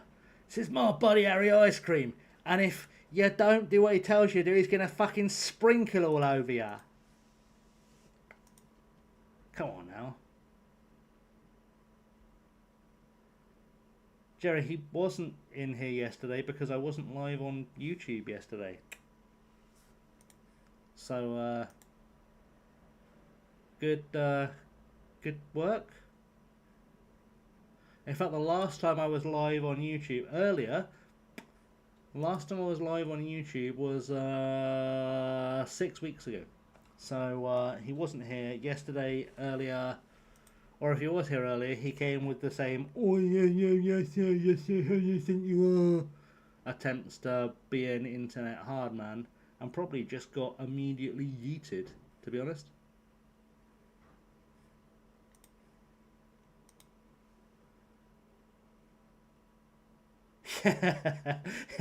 Exactly that, Simon.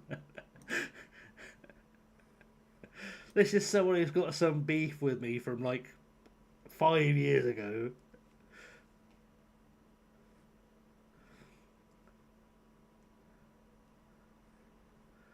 Some fella I accidentally didn't see on a bus or something.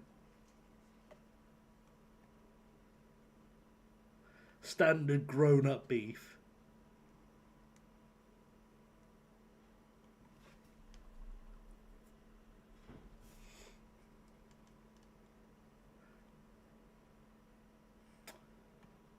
Just throwing it out there. It's always standard grown-up beef.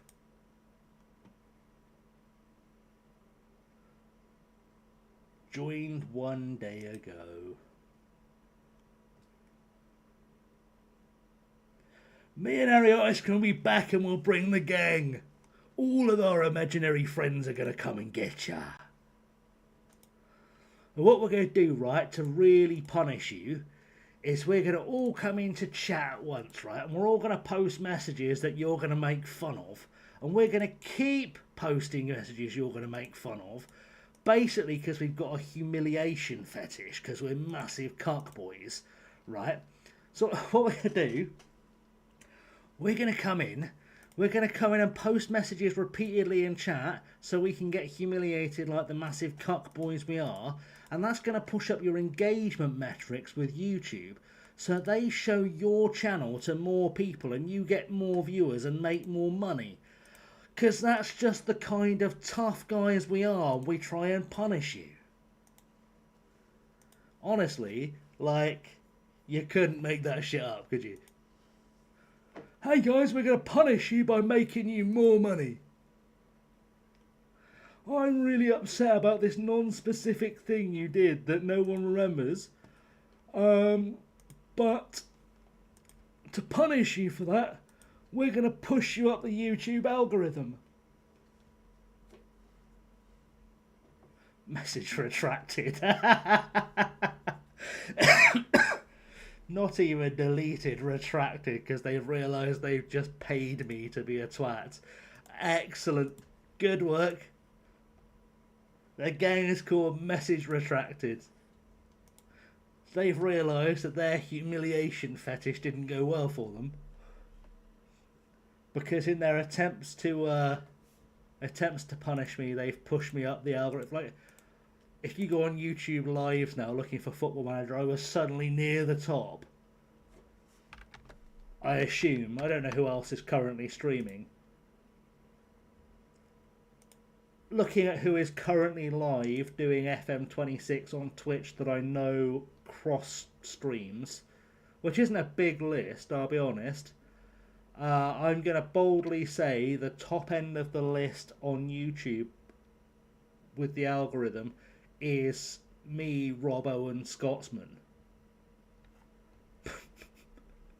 So cheers for the extra exposure, much appreciated.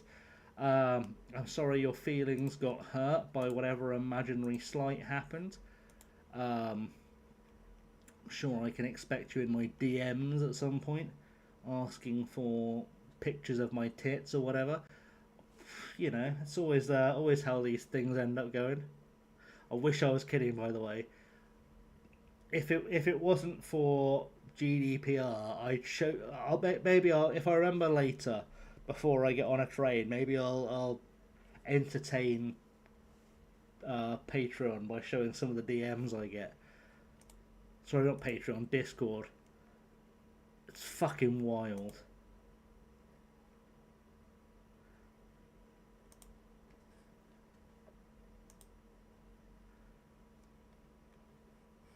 Occasionally, me and Book will exchange random screenshots of stuff that we've been sent, and it's a wild time. And then we make fun of them. Oh, it's not that you should be scared. Like, it's such weird extremes. Like, Twitter's the worst one. The shithole formerly known as Twitter is what. Well, like, there have been days on Twitter where I have had from the same person requests for pictures of me in my underwear, followed by death threats when I've said no. People say I'm not a real girl. It's mental. It really is. The whiplash is incredible.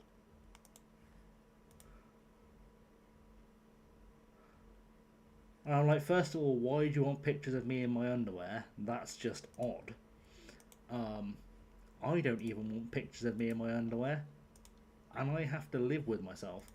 Humans are a strange species, it's true. I get random requests for my OnlyFans. It's so bizarre.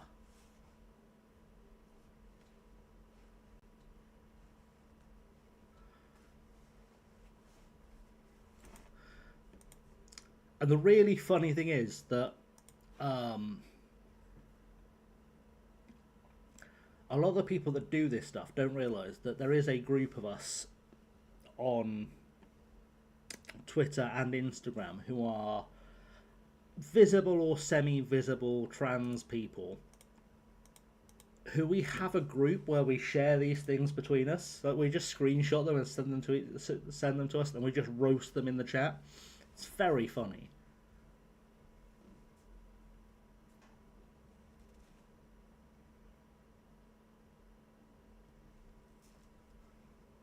Like, I promise you, more than 50% of the messages in that group start with, "I'm not gay, but I'd really like to see a penis." Okay, buddy. No one asked. No one cares. Sounds like you've got something you need to work through.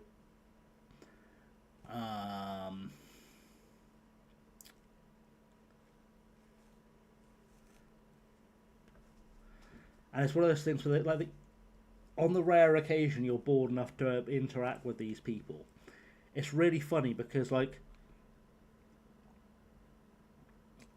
being interested in trans girls in a sexual way doesn't make you gay. starting a sentence with "I'm not gay, but" does raise a few flags.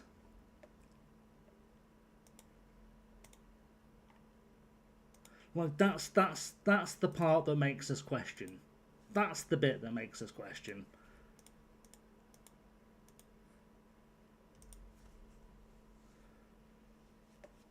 Also, like, if you're that desperate to see a penis, but there is Google. Just ask your mum to turn off safe mode for you. Yeah, I'm not anything but. It always raises flags. I'm not a racist, but you are though, aren't you? You are though. Yeah, it is. It's like they've got this self-doubt. It's like, it's okay, buddy. Reddit exists. Like, I know Reddit can be a hellhole. We all know Reddit can be a hellhole, but I do genuinely think of all the shitty places on the internet, Reddit is one of the better ones, because you can, if you have the right will and spirit, go in there and ask questions, and people will have a conversation. And you can ask, like, here's the dumbest thing I've ever done. Was it the dumbest thing I've ever done? And people will genuinely, unless it was like, oh yeah, I stuck a puppy in a bag and smashed it off a lamppost, people will generally just go, look, you've probably made better choices. Maybe that wasn't the one. Like, whatever. Oh, the observer of football, the beautiful, handsome, incredibly gorgeous Keith. I'm not gay, but I would definitely lick his face. That was weird. Keith knows I love him. Hi, Keith. Welcome in. Please do go follow Keith. One of the best humans. I feel like there's a level of good relationship where you can make odd comments. Like, I definitely lick his face, and it's not as weird as it sounds, but it sounds weird to people who, may be fully unaware. How are we, Keith? How is the wonderful Winnipeg, Manitoba, Canada? You have to put the dramatic pause in it. It's the rules. I don't make the rules. That's the laws of Canada, as established by the great Sir Lancelot of Storm. Keith is a football manager streamer, also a big wrestling fan, and generally one of life's good guys. And there's not enough good guys in the world, despite there being many in here right now. So we show them the love where we can. And yes, we fully acknowledge the deservingness of Keith of love, is what we're saying. But yeah, welcome in. All is good here. Thank you, my friend. I hope all is good with you. I'm not going to load out Will Bell, because I think Will Bell actually has potential to be a starter for us. I don't think it's a good idea to be doing that, so we won't. You've just missed the excitement, Keith. We had a gang of overexcited wannabes in our YouTube chat, who apparently were upset about something I did somewhere. We don't know what, because their accounts are only a day old. We don't care. And then when I mentioned that every time they post about how much they are upset about whatever this thing they won't talk about is, it pushes me up the YouTube algorithm and gets me paid, they deleted the messages. So really, it's not gone well for them. We're having a good time. We are sort of landing. I was hoping to get through this entire transfer window today, but we've just been yapping, and I've been yapping. Yeah, we've been on a side quests within side quests within side quests. Side questception has been what's happening. See, now wants me to play Will Bell. Why would I load him up? I knew Will Bell was our right back of choice. I knew that was what was coming. Glad the game agrees. Oh, we've got an offer for a Kumar. You can go. You can go.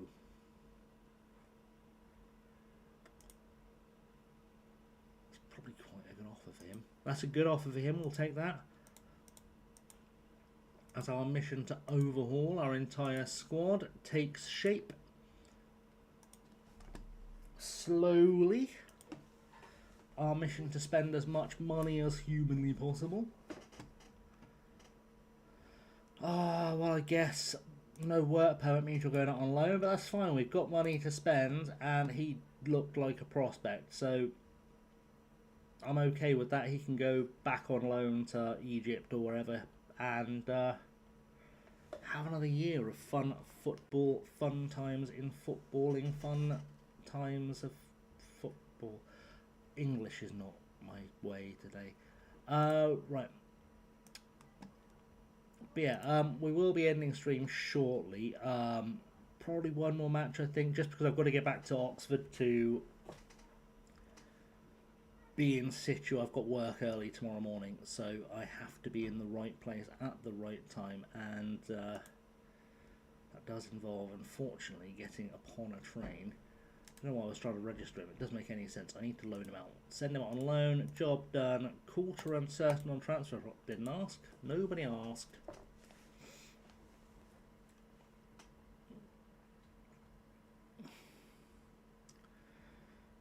Yeah, you joined at the right time, Keith. We're in the middle of a discussion about people who say, I'm not, but. I'm not racist, but. I'm not sexist, but. I'm not...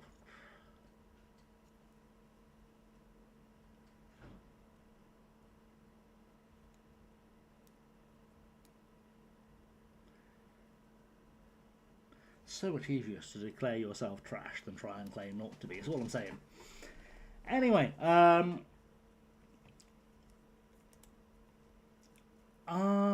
do I want him to be on? I do, probably. I don't know why I was trying to get there. I do want him to be on loan. I want you to be on loan too, because you have no work permit. You can go to any of these clubs you please. Will Bell, I don't want you out on loan. Let's transfer offers, reject all loan offers. Goodbye, stop asking. Is what we're saying. Harbourview an offer for Richards. Sure. Right, let's go beat the Bournemouth. Hopefully good things will come. Whilst I'm getting into this game and whatnot, plan for next week, so obviously this will be the last stream of this week. Plan for next week is I'm going to desperately try and get back here for Sunday. We will probably do a stream during the World Cup final. Feels like a way to go. Obviously other alternative places to enjoy the World Cup final on Twitch are available, should you wish.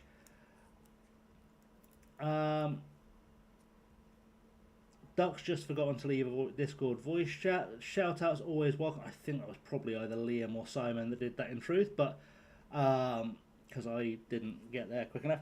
But thank you to whoever did that. Yeah, probably best to stay in the... Were you in Hindo's Discord chat? Because I've left that open before now. I only found out when I went to turn my PC off. It happens. Yes. So, Sunday, assuming I can get back, Sunday I intend to do a World Cup final. Not necessarily like a watch along, but like I'll be on and we'll have it on in the background whilst we do something. And then normal. I actually don't know what I'm working next week. I should have looked that up before I started streaming. Really, let's find out what I'm working next week, so I know when I'm actually inside Swindonia, and go from there. I am still also trying to work out what I need on this bench, which is going to be a better left winger than Burton Jones. So Mulnar. Let's use Molnar. Why not? And let's ask my work shifts app what I'm work shifting next week. So next week I am... Oh, they've done weeks in advance. Next week I'm working Friday and Saturday, so I will be in... I will probably be streaming Sunday to, let's say, Wednesday for sure. Thursday maybe, depending on whether I go, like, do this again, or whether I go back early or whatever. Something like that. Anyway, yes. Oh, it's Swanky's Discord. Yeah, Swanky will dip on Discord's voice chats. To be fair, Swanky's probably currently in a voice chat with someone somewhere in some server or other. He does tend to randomly appear. Whilst I'm doing that, let me just have a quick look at who is currently up, just so I know where to send you beautiful people. I think I know where we're going. I say I think I know where we're going. Usually I would, because at this time of day I would send us all after this to Matty, but Matty sometimes takes about an hour to realise that a raid's happened, which is hilarious, but also, you know, everyone comes in and says hi, and then Matty completely forgets to look. I do love Matty, she's hilarious, but there's that. And also, we should maybe show some love to Flying Scotsman. For those who haven't kept up on this week's migration, I know Tess just scored. For those who haven't been keeping up on this year's migration developments, not like immigration, but migration, the wonderful Flying Scotsman off YouTube has recently started streaming. One of, in my personal opinion, the best FM YouTubers has just started streaming, so maybe we'll go show some love and some support and some friendship over there. Give him a proper welcome to the Twitch side of the... Jesus Christ, what was that goalkeeping? Yeah, we'll show him some love. We'll show Scotsman some love. Have I just signed a tiny goalkeeper? And I haven't. It was just unlucky. He was just too far off his line. Ironically, this does feed into what I was saying earlier about I don't like this rushing out tendency to be above 10, and that's why, because he was too far off his line. That's how the game reads that attribute in the match engine, is it just means they stand too far off their line rather than like they come out and force a one-on-one, which is what it should be.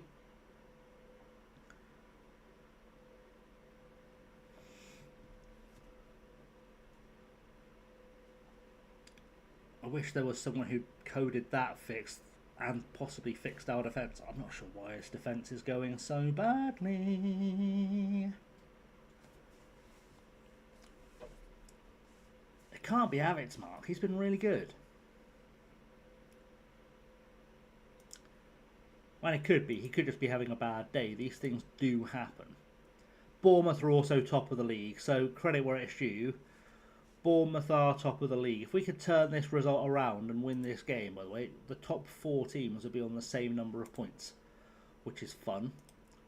We had that last season, didn't we? Where we had like 8 teams covered by about 5 points. It'd be crazy to do it again. But sometimes the Championship does deliver that drama. We're still 4th. We're still doing okay. But if we could just casually finish the stream in the top 2, that would be lovely. Well, I imagine that requires more mathing than anything useful. We'd have to win and score 7 goals more than Bournemouth. It's not going to happen. It's fine. Do you know, it's fine. It's fine. We'll just take points where we can take points. Keep berating our players. I will make some changes in a second, because apparently our attack is just completely clueless today. That's just a thing we've decided to do, apparently, is just be clueless in attack. And defence. Oh my god, Gallego's on the ball. Come on, make some magic happen. McGilligan to Gallego. Brought down. That's a red card, ref. Come on. Alright, apparently it's not a red card. Fine. We'll pretend that wasn't a red card. It clearly was. Let's pause that in the background. Let's take off Gallego for Molnar. Take off Nanungui for Dietrich. McGilligan for Pierce. Bell for Wallace. And Sagaser for Trota. Simple. Simples. Hopefully that'll be enough to make something big happen. Some changes. Some fresh legs. Bit of hope. A lot of very new players. A lot of very new players, if we're honest. A lot of incredibly new players. But that's life. Dietrich finds a ball to a Bournemouth player. Incel, so Ansel. Christensen doesn't do it. This has been... It's not been our best performance of a team on stream. But I have brought in a lot of new players. They're probably still getting to know each other. I can't expect miracles despite having a miracle in midfield. I can't expect miracles. We have invested heavily in the future. And frankly, I'd take a playoff win. I think this team's in a much better position already than Millwall were last season.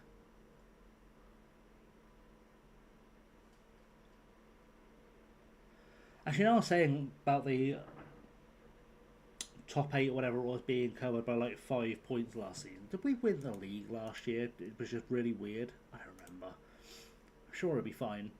I'm sure nothing will come of it of any consequence regardless. We've lost, which is a great place to end things for the stream, I suppose. Not happy with their performance, we'll tell them that much. And we'll have a little look to see who is still currently live.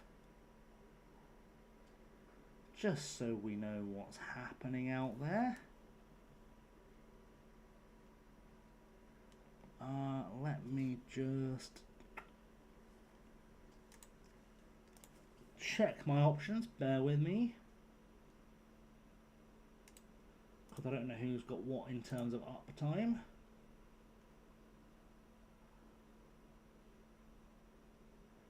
I mean, it's possible to just play it safe and go and see Dan too, but...